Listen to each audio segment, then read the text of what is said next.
Self adaptation है। सबसे पहले क्या होता है कि अगर तो नॉर्मल सेल पे वर्कलोड हो जितना वो करता है तो होम्योस्टेसिस होती है, ठीक है। अगर तो स्ट्रेस ज़्यादा हो या कम हो तो फिर एडॉप्टेशन होती है। सबसे पहले हाइपरट्रॉफी है। हाइपरट्रॉफी के अंदर क्या होता है कि सेल बड़े हो जाते हैं, ठीक है।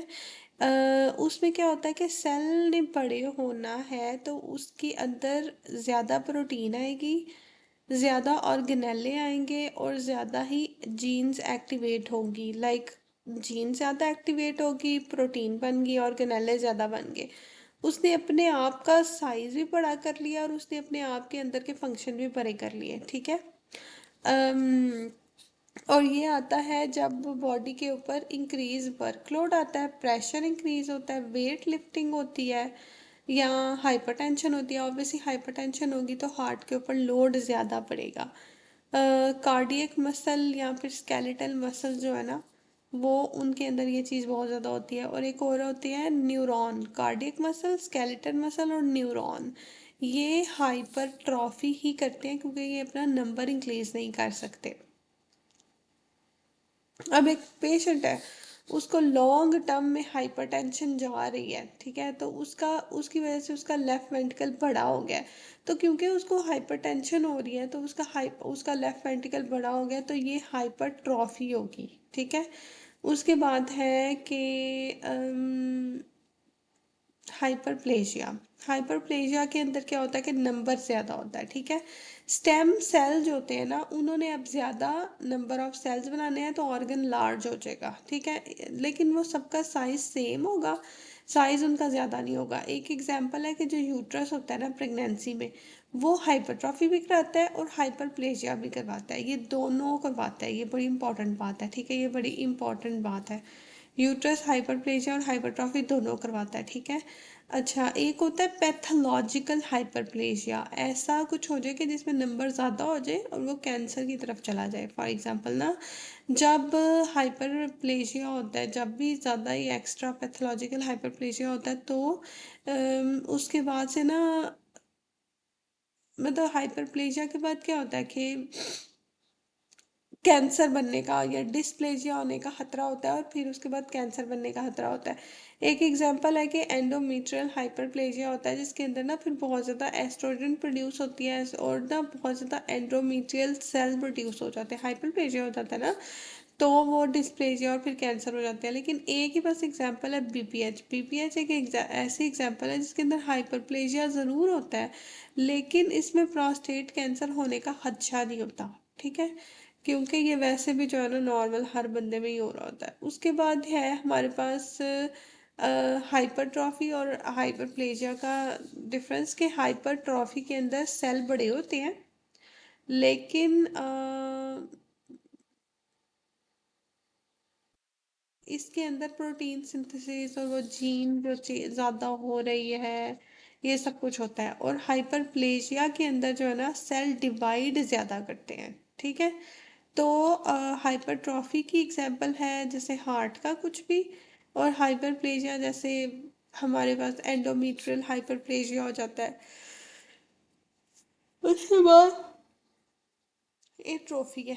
एट्रोफी का मतलब है कि सेल ने अब छोटा हो जाना है, सेल ने का नंबर भी कम होता है इसके अंदर, और सेल मतलब कि एट्रोफी में ऑर्गन छोटा हो जाता है। इसमें दोनों मैकेनिज्म्स हैं, इसमें सेल का नंबर भी कम होगा और सेल का साइज भी छोटा होगा। अब सेल का नंबर कैसे कम होगा, कि सिंपल एट्रोफी हो जाएगी, ठीक है, सॉरी सिंपल एपोप्टोसिस हो जाएगी।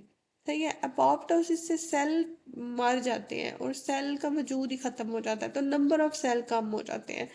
और जो हमारे पास दूसरा मैकेनिज्म है ना, वो है यूबिक्विटन प्रोटियोसोम पाथवे। इसके अंदर क्या होता है कि हमारा इट जस्ट लाइक कि एक कोई भी सेल है वो किसी किस्म के स्ट्रेस में गया है, जैसे स्टारवेशन है, न्यूट्रिशनल डेफिशिएंसी है या मसल वेस्टिंग है, मसल यूज़ नहीं कर रहा या इमोबिलाइजेशन कैकेक्सिया, लाइक उसको जो चाहिए सेल को अपनी ग्रोथ के लिए वो नहीं मिल रहा। तो उसने क्या किया है कि अपना ना, अपने अंदर में अपना जो अपने ही सेल के कुछ हिस्से हैं उनको वो खाना शुरू कर, मतलब कि उनको वो सॉरी मैंने गलत बता दिया कि मतलब कि एक तो होता है ना यूबिक्विटिन प्रोटियोसोम और ये तो होता है ऑटोफेगी।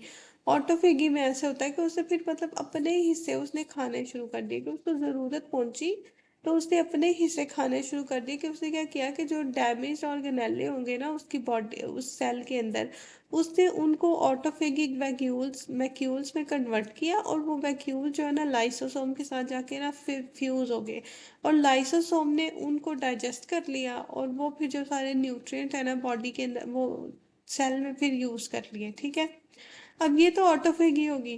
ठीक है,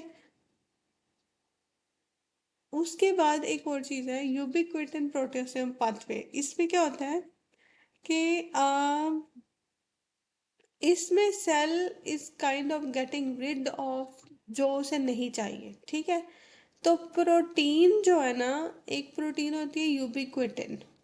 ठीक है, जो चीज़ भी सेल में उसने नहीं चाहिए हो तो उसके ऊपर यूबिक्विटिन का टैग लग जाएगा। ठीक है, और जब यूबिक्विटिन का टैग लग जाएगा तो प्रोटियोसोम उसको आगे खा जाएगा। ठीक है, तो इसका जो आंसर होगा ना वो ये होगा कि प्रोटियोसोम डिग्रेडेशन हो गई है। ठीक है, और कौन सी प्रोटीन खाई जाएंगी इसके अंदर, साइटोस्केलेटल खाई जाएगी, स्पेशली इंटरमीडिएट फिलामेंट्स। और वो मतलब कि सेल का जो एक्सटर्नल सपोर्ट सिस्टम है ना वो ही थोड़ा सा वीक हो जाएगा तो सेल श्रिंक कर जाएगा। ठीक है, अम, उसके बाद एक रिवीजन है कि अब हाइपरट्रॉफी या फिर हार्ट एंड लार्ज हो तो उसको हाइपरटेंशन, या हार्ट एंड लार्ज हो तो हाइपरट्रॉफी, प्रेगनेंसी हो तो हमारे पास hypertrophy plus hyperplasia, endometrial hyperplasia हो तो डिस्प्लेजिया में कन्वर्ट कर सकता है, पर बीपीएच का हाइपरप्लेजिया जो है ना कैंसर में कन्वर्ट नहीं करता। ठीक है, उसके बाद हमारे पास है कि अब जैसे वो क्वेश्चन पूछ सकता है कि हाइपरटेंशन। अब हाइपरटेंशन के बारे में अगर उससे कोई भी क्वेश्चन पूछा तो हाइपरट्रॉफी ही इसका जवाब होगा, लेकिन अगर प्रेगनेंसी के बारे में पूछेगा तो दोनों, हाइपरप्लेजिया भी और हाइपर ट्रॉफी भी। और अगर बीपीएच के बारे में बोलेगा तो ये एक बड़ी क्लासिकल एक्सेप्शन है कि ये कैंसर में आगे कन्वर्ट नहीं होती। और फिर एक और बात है कि जब उसने कोई भी ऐसी बात की कि जैसे कास्ट लगा हुआ है या लिम्ब उसकी मूव नहीं कर रही है, वो तो आपने ये याद रखना है कि इसमें सेल साइज भी कम हो रहा है यूबिक्विटन से और ऑटोफेगी से, और सेल का नंबर भी कम हो रहा है एपोप्टोसिस से। ठीक है, उसके बाद अब जब भी फिर भी मैं बता रही हूँ कि जब भी उसने कहा ना कि अनट्रीटेड हाइपरटेंशन आया है या फिर थिक वॉल आई है वेंट्रिकल की, तो वो उसका आंसर हाइपरट्रॉफी होगा।